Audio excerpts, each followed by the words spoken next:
teman-teman, kembali lagi di Espasio Indonesia. Kali ini kita akan membahas pertandingan Persipura Jayapura versus Persela Lamongan. Kita opening. Selamat datang di Dari Sudut Tribun DST. Episode kali ini kita akan membahas hasil kekalahan kembali yang ketiga di musim ini di pertandingan yang ketiga, 0-1. Kita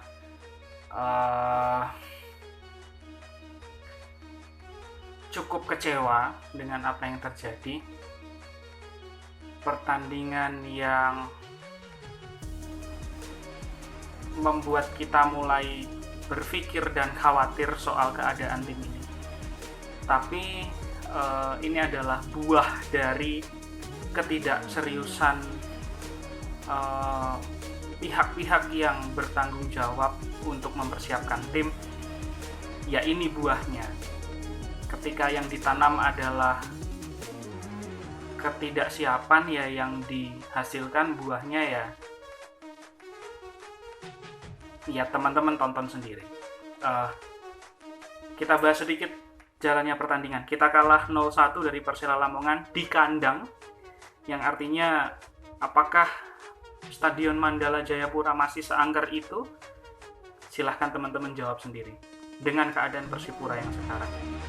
Jalannya pertandingan cukup baik kalau saya boleh sampaikan. Jual beli serangan cukup baik, bahkan Persela cenderung bertahan di beberapa momen dan Persipura justru mengurung Persela. Walaupun kemudian aliran bola belum begitu baik dari Persipura, tapi setidaknya anak-anak memberikan perlawanan.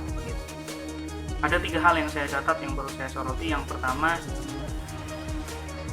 seringnya melakukan long ball, entah itu berupa umpan ke depan maupun crossing, yang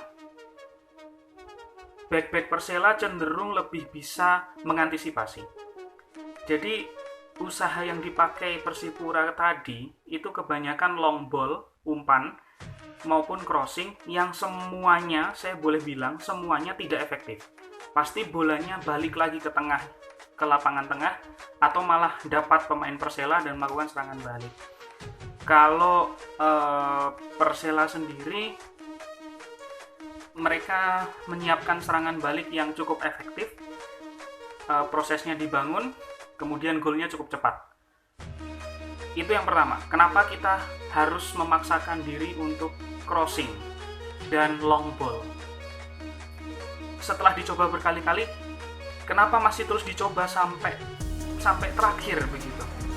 Atau memang kita belum punya skema yang lebih sederhana untuk kemudian misalnya main passing 1-2, umpan tusukan? Saya nggak tahu.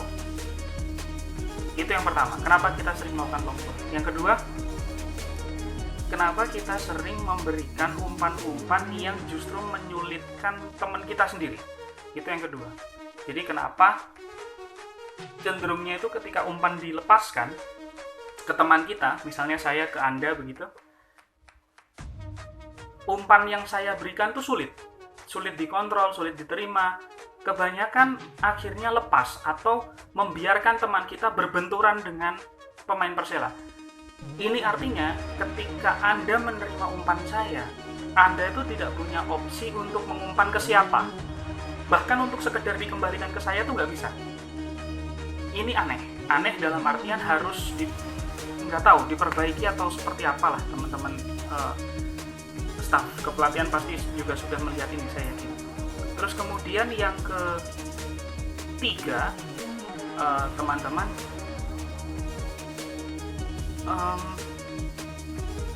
tolong jangan terlalu emosi lah. Maksudnya dalam artian pertandingan kita banyak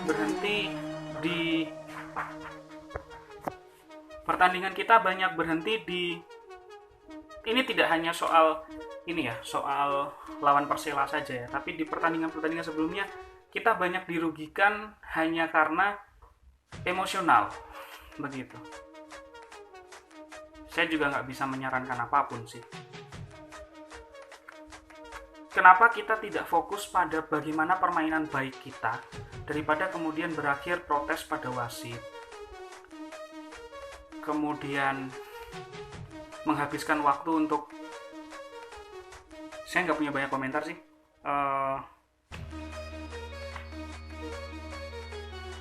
ya yang jelas kita kalah. Akhirnya artinya kita di dasar klasmen, dan kesempatan untuk naik ke Liga 1, berdoa, berharap boleh, tapi kita juga harus realistis. Seperti apa? Banyak masalah lah Persipura.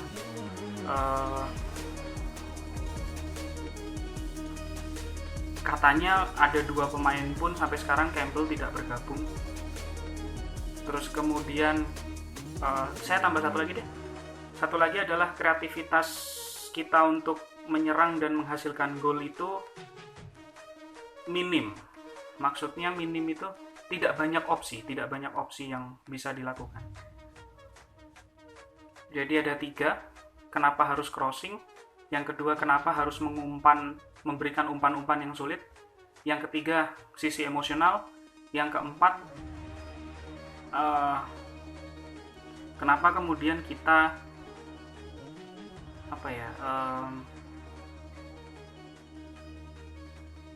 tidak segera lengkap skuadnya dan kreativitas kita kurang begitu. Sekarang kita sebagai supporter berhak khawatir. Terima kasih teman-teman. Salam Persipura, salam merah hitam. Ciao.